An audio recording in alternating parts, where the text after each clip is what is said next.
All right.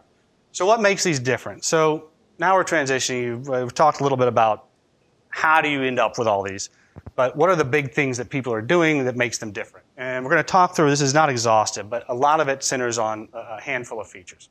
Transaction capacity and speed was an early one. Smart contract capabilities, the support for native currencies or tokens, how you handle access control and data privacy, node operator incentives. So you need to build a network of nodes to support one of these ledgers. How are you going to attract them? And finally, we'll talk a bit about intangible factors. So this is non-technical things, but having worked around emerging technology for a long time, sometimes that can make quite a difference. All right? So transaction capacity and speed. So if you've been familiar, Bitcoin was the kind of the first out. The target is 10 minutes per block. So every 10 minutes, a new block gets mined, and whatever transactions fit in there now become part of the blockchain. They are confirmed.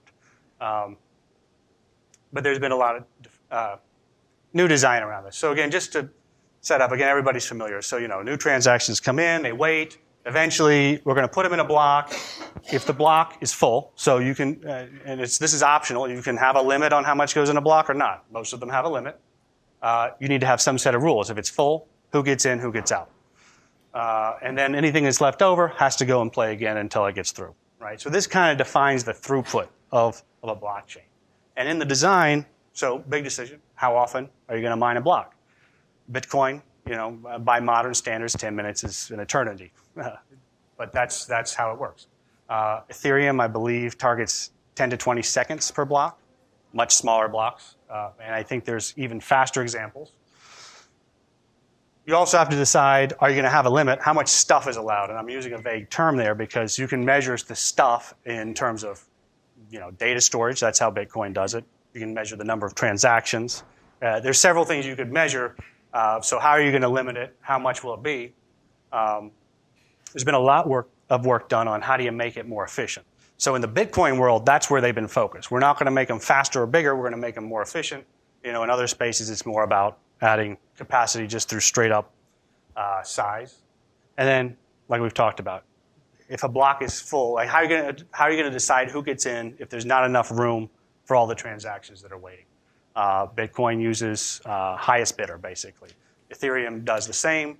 Some can use first in, first out, whatever. You need a set of rules. So if someone's going to be disallowed, what's going to be the rule there?